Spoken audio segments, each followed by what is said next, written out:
À l'occasion de la remise de différents prix littéraires, nous avons eu la chance de rencontrer Isabelle Autissier, lauréate du prix Ptolémée. Bonjour Isabelle Autissier, Bonjour. vous venez de recevoir la récompense du prix Ptolémée pour votre livre Passé par le Nord. Que ressentez-vous après cette remise de prix? Bah écoutez, c'est du plaisir, on ne va pas bouder son plaisir, hein, ça certainement. D'abord parce que j'aime bien ce festival international de géographie, c'est la troisième fois que j'y viens. J'aime bien ce mélange de, à la fois côté savant forcément, et de côté très finalement très simple. Et très, je crois que la géographie, sans qu'on s'en rende compte, elle nous guide, nous les hommes, hein. On est issus d'une géographie, on dépend d'une géographie. C'est bien d'y repenser. C'est un peu le travail qu'on a essayé de faire d'en passer par le Nord, de repartir de cette géographie un petit peu extrême du Grand Nord russe en particulier, pour voir un peu comment les hommes ont, dans l'histoire, avant, maintenant et demain, vivre ces territoires. Donc voilà, donc moi je suis évidemment, et pour moi et pour Eric, on est vraiment contents. Merci. Et donc comment s'est passée cette seconde collaboration avec Éric Orsena? Et quel est le lien qui peut unir une navigatrice avec un membre de l'Académie française? Alors ça s'est passé très bien comme la première, et il y en aura peut-être d'autres d'ailleurs, parce que vraiment on s'entend bien. Eric est à la fois un très bon compagnon de voyage, donc quelqu'un qui est toujours content, assez rustique, et surtout, et je crois que c'est ce qui nous réunit pour répondre à la deuxième partie de votre question, d'une curiosité assez maladive. C'est-à-dire qu'on a tout le temps envie d'aller voir, d'aller comprendre, de rencontrer des gens, de gratter un peu sous la couche superficielle comme ça. Et on se dit que, en tout cas, la planète Terre recèle des choses merveilleuses, intrigantes, et des gens aussi merveilleux et intrigants, et qu'on a envie, nous, d'aller à leur rencontre.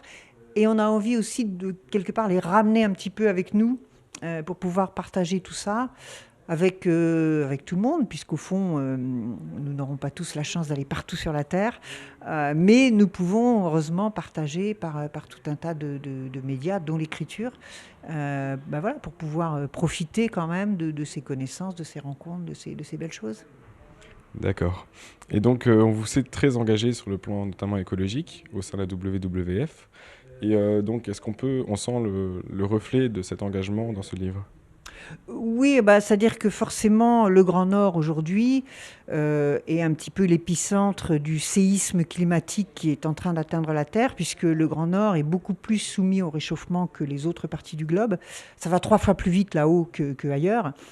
Donc c'est une sorte d'anticipation de ce qui va nous arriver. Donc on voit à la fois avec la fonte de la banquise, avec la fonte des glaces, les phénomènes, les conséquences sur la géographie, sur la nature, en particulier sur les animaux, mais aussi sur les plantes, et puis sur les hommes avec quelques bonnes, entre guillemets, choses. C'est-à-dire, par exemple, ce fameux passage au nord de la Russie que tout le monde rêvait de découvrir. Maintenant, à cette saison de l'année, il devient sans problème.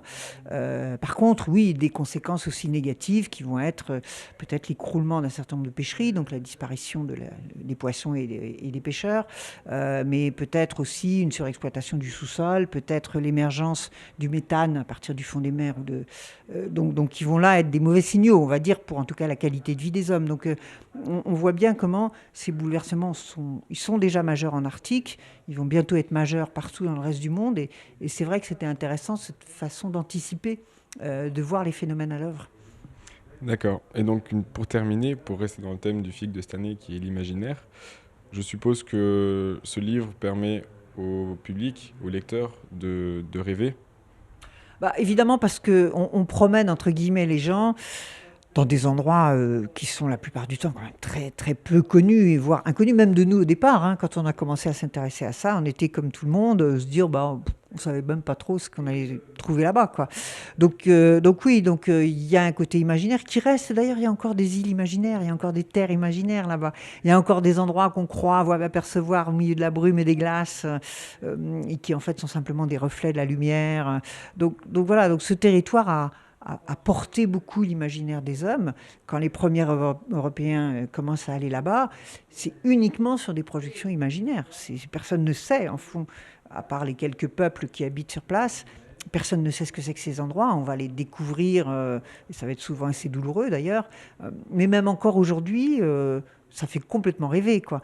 Juste quand je dis mer des Laptev ou Mourmansk ou terre de Sanikov ou que sais-je, on se dit, voilà, qu'est-ce que c'est que cette histoire, quoi. Hop, ça y est, l'esprit est déjà parti. D'accord. Eh bien, merci beaucoup pour cette interview.